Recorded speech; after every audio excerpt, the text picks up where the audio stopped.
Dollywood is one of my personal favorite parks in the whole United States. In fact, it's in my top 5, given I haven't gone to every park in the US, but I have been to quite a few of them.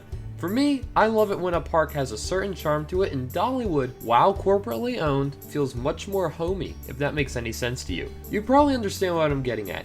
Dollywood is a fantastic place to go, but you might be surprised to hear that the majority of Dollywood's top attractions and upgrades have been done within the last decade or so. Hershey Family Entertainment and Dolly Parton have been pouring money into this park, and it has resulted in extremely high guest satisfaction rates along with new and innovative experiences. And there is no sign of them stopping. In fact, they just announced a massive investment for a brand new hotel and been sending out surveys about potential new attractions. So with a massive budget they're working with, along with the list of potential attractions we have from this survey, I thought it would make for a good video to go over some of the potential new rides we could see in Dollywood's future.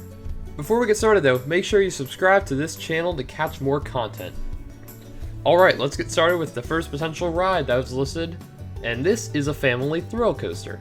This coaster would feature multiple launches, lots of theming, and rapid changes of direction. The first example that I can think of that's similar to this type of coaster is Hagrid's Magical Creature Motorbike Adventure located at Islands of Adventure. While this sounds like it would be a fantastic addition to the park, I don't think that it would be the best on this list. Why, you may ask? Well, Dollywood already has 2 family coasters. Neither of them are on the level of Hagrid's though, which is why I would not be disappointed if this ride came to fruition. I could see this ride utilizing the terrain very well with a mix of indoor show scenes and outdoor thrilling experiences. The next potential upgrade to the park mentioned was a Wildwood Grove expansion. This would consist of a log flume which would be highly themed and various other smaller attractions while carrying on the story of Wildwood Grove. This would complete the area, which would be nice, but I would rather see some other things done to the park first. First off, Dollywood already has a log flume ride. They also just opened Wildwood Grove fairly recently, so people are still attracted to come experience what they already have in that first area. It would be a nice addition sometime, but it's just not necessary at the moment. So the third thing mentioned on this survey was a dive coaster. Now this catches my attention. I personally think the main 3 coaster types that Dollywood is missing are a hyper coaster, a flying coaster, and a dive coaster. All of these coasters are made by B&M, so coincidence? I think not. B&Ms are super reliable, so for a park that gets as much attendance as Dollywood does, they would need a coaster with a high reliability rating, especially after Lightning Rod's disastrous opening. This would also check the dive coaster off of the list. Personally, I think that this would be a fantastic option for Dollywood because of the terrain. Although the coaster's drop would be somewhere around 200 feet most likely, the coaster's lift hill could potentially be even taller due to this terrain. Or imagine diving into a mountain and swooping out of it. Now that would be awesome. The thing is, I could see Dollywood pulling something like this. They wouldn't want a standard unthemed B&M dive coaster.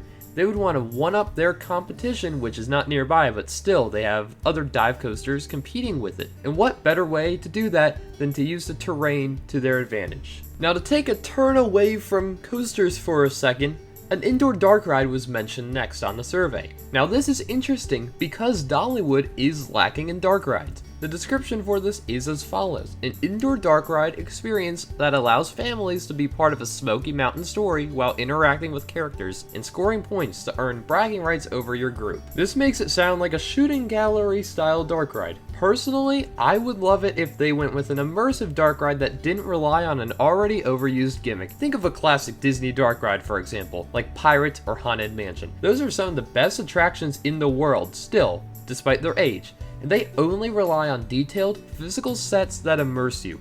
If Dollywood moved forward with making a dark ride like that, I would be 100% on board, but if they went with a shooting gallery style dark ride, I would have to pass. Finally, the last ride mentioned was an indoor coaster. This didn't have much of a description with it. The only thing mentioned is that it would be indoors, obviously, with twists and turns. But there are other questions left unanswered. Would it be a launch coaster, or would it use a lift hill? Would it be more for families, or would it be more intense? Depending on the type of coaster and the theming around it, I would not be opposed to this. Dollywood is just lacking in indoor rides overall, so it would be nice to have more of these, but they already have a classic indoor coaster. Now, that's all the attractions and experiences that came listed on this most recent survey. However, they have a 10-year expansion plan ahead of them, and they will most likely add more attractions than these. Keeping that in mind, there's still one more attraction that I think would be the best possible addition Dollywood could add. You might have caught it earlier in the video, but Dollywood is missing a hyper coaster, or even better, a giga coaster. These coasters please enthusiasts and the GP alike and provide loads of floater airtime and intense forces. Obviously, the height of these coasters is the main draw, at least for a B&M. Just imagine Dollywood putting the lift hill and the first drop on top of a hill that's already in the mountains.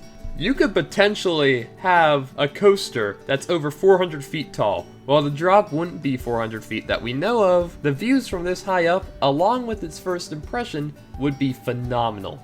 By the way, nobody said they have to go with a B&M. While B&M may be the most accomplished and renowned hypercoaster manufacturer, there has been some good competition entering the market recently.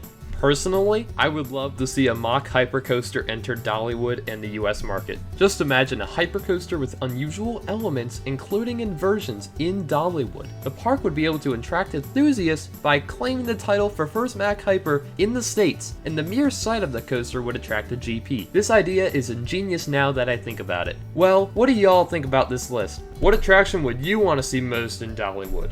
And would you want to see a mock hypercoaster come to Dollywood? While you're at it, be sure to like this video and subscribe for more content. Thank you all so much for watching and have a fantastic day.